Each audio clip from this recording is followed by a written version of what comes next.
Ah bah, c'est une superbe aventure, assez contrastée. La mer rend humble.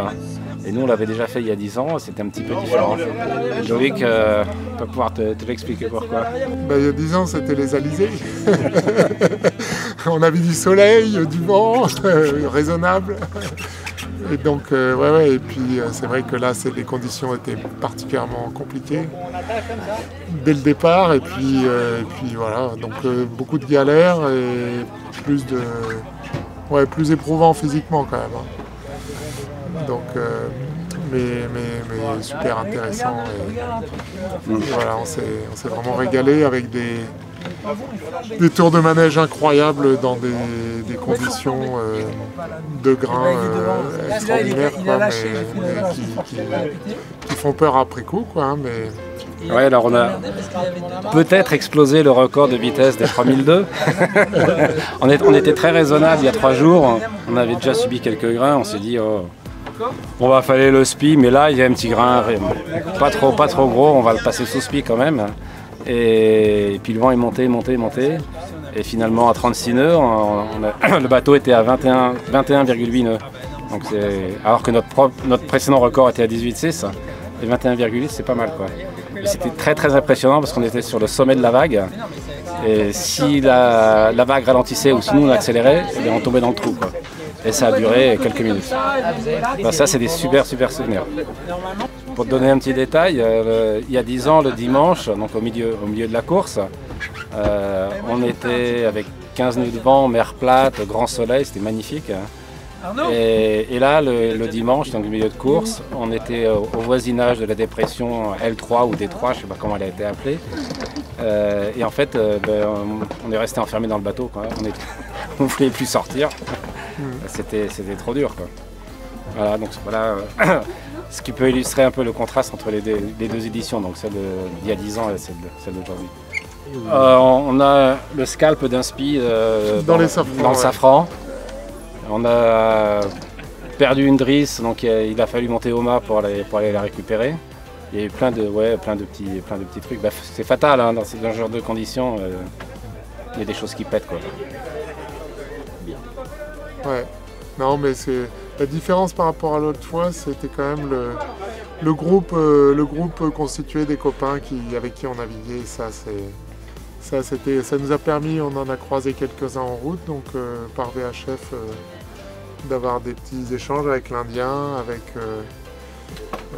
qui d'autre, avec Jean-Philippe qui est juste à la dernière, il met hop.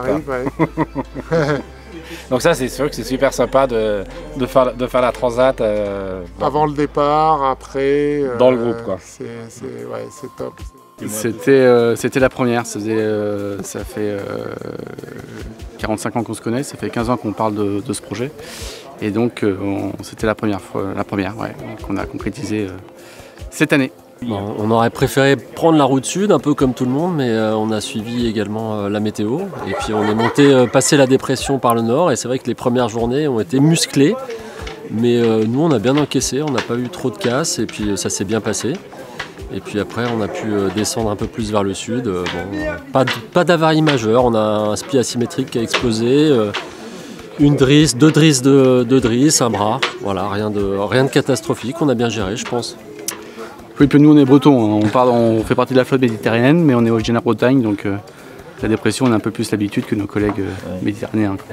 Ouais, nous on a toujours fait gaffe au range des voiles et de mettre la bonne voile au bon moment, et puis quand c'était trop fort, de ne pas hésiter à changer de garde-robe. Donc on a fait vachement gaffe à ça, et on était vachement vigilants tous les jours sur les ragages des différents bouts.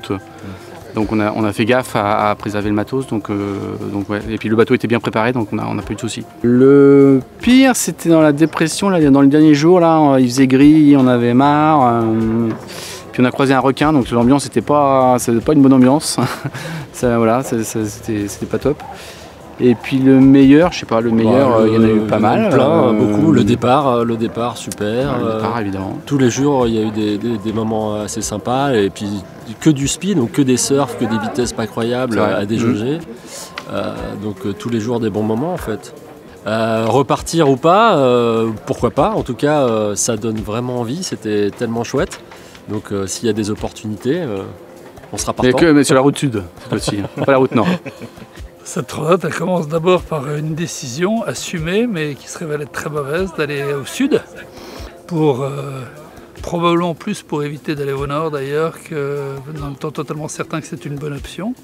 Et puis par une décision 3 jours plus tard, et peut-être un peu trop tard, de recroiser pour pouvoir trouver une voie médiane et éviter cette DEP qui n'en finissait pas de descendre alors qu'on pensait qu'elle allait rester au nord. Voilà, sur le plan sportif, du coup, le résultat n'est pas à la hauteur. Après, sur le plan de la transat, nous, on a eu des conditions absolument merveilleuses. Passer un jour dans des endroits un petit peu désagréables, sinon on a eu un vent plutôt doux, chaud, et on a touché les Élysées relativement rapidement, donc c'était assez merveilleux. Oui, on a terminé par 3-4 jours de belles cavalcades avec des vents portants, sous spi et des conditions pour lesquelles on était venu en fait.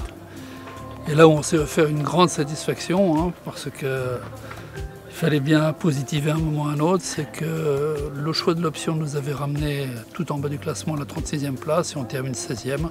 Donc les 5 derniers jours nous ont permis de démontrer le potentiel du bateau. Il fallait être à la hauteur de ce bateau qui est fantastique. Et à défaut de lui offrir un bon résultat sportif, il faut au moins pouvoir démontrer ses capacités de vitesse. Et je crois qu'on l'a fait. Ah, on n'a jamais rien lâché. On n'a jamais rien lâché. Quand on a vu que quand on a changé notre option, voyant que la porte se fermait au sud, on sait que de toute façon, quand on va dans le sud, il faut vraiment investir. Mais quand on a vu que ça se fermait de plus en plus, que ça ne passerait tout simplement pas, c'est la mort dans l'âme qu'on a effectivement recroisé, mais on n'a pas pour autant quitté le mode course, au contraire. On a tricoté comme des fous après ça, dans les moments un peu compliqués, parce qu'on n'avait plus beaucoup de vent dans les bulles sans vent. Mais on savait qu'au nord, ils avaient le même problème, donc au moins, on disait qu'on partageait cette galère.